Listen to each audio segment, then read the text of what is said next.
தனியாக பார்க்குறீங்க வெக்கம் இல்லை.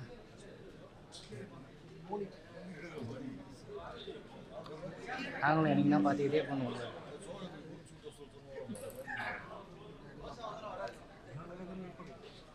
இல்லை ஒரு 2 பேர் தான் நல்லா இருக்காங்க.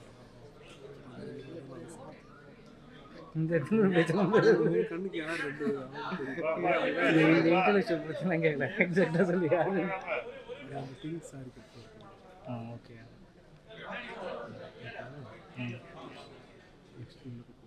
உண்மைதான், இதுதான் ஃபஸ்ட்டு சொன்னேன்.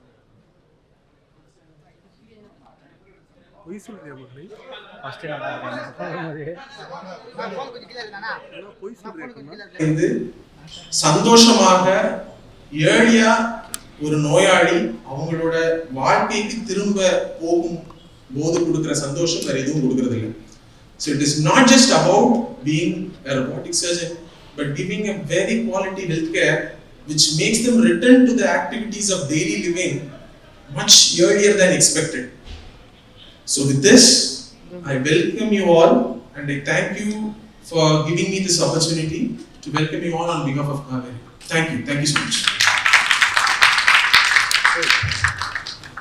Thank you, sir.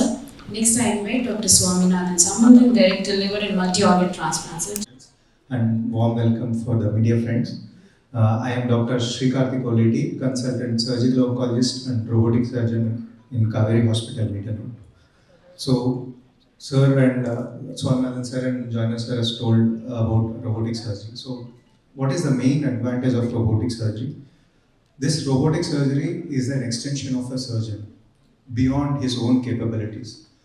Not only vision, each and every nerve vessel we are able to see clearly when we are operating, and we can add AI to it, like we can add ECG and ultrasound. We can do an online technique where we can impose the image onto the robotic image.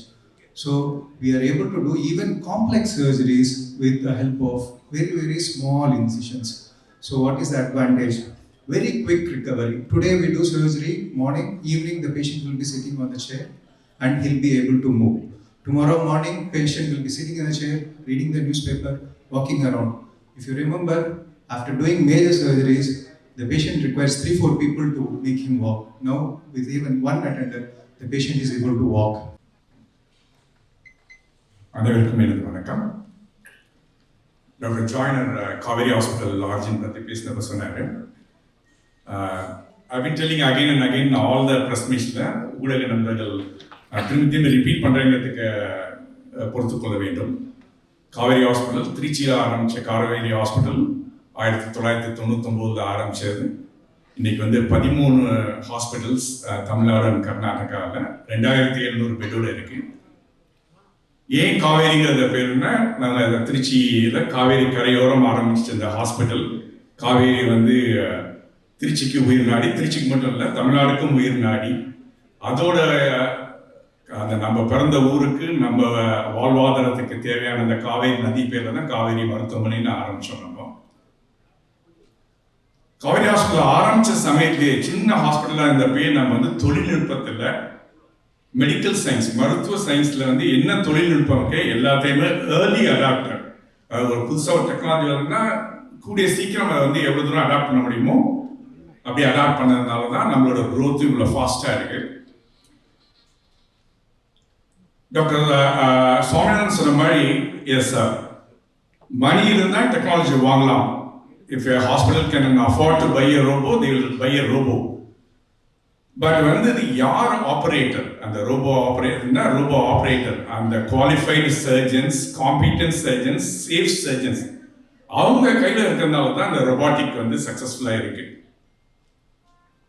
நம்ம ஹாஸ்பிட்டலில் சென்னையில் 3 hospitals இருக்கு. Between these 3 hospitals வந்து we have got 1000 hospital beds. இந்த 3மே tertiary to quaternary care, அந்த மாதிரி advance multi speciality hospitals. ஒரு ஃபியூ இயர்ஸ் முன்னாடி பார்த்தீங்கன்னா, ஈவன் அன்டில் லாஸ்ட் இயர் வந்து நீங்கள் ரொபாட்டிக் சர்ஜரினா ஒரு பர்டிகுலர் ஹாஸ்பிட்டலுக்கு மட்டும்தான் போய் பர்டிகுலர் சர்ஜன்ட்டை பண்ணணுங்கிற மாதிரி தான் இருந்தது.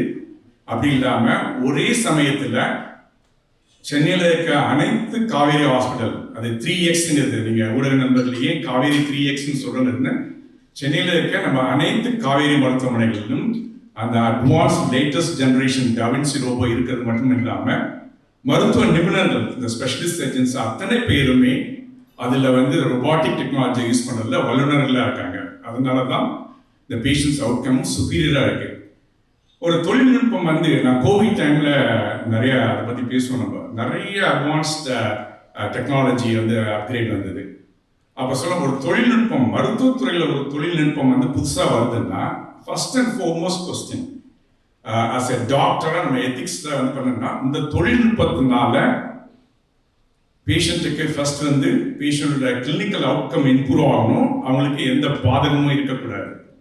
அதாவது டூ நோ ஃபர்தர் ஹார்ம். இன்னைக்கு புதுசாக டெக்னாலஜி வந்துருக்காங்க, நானும் அந்த டெக்னாலஜி யூஸ் பண்ணுறதுக்காக பேஷண்ட்டுக்கு காம்ப்ளிகேஷன் வரக்கூடாது. ஸோ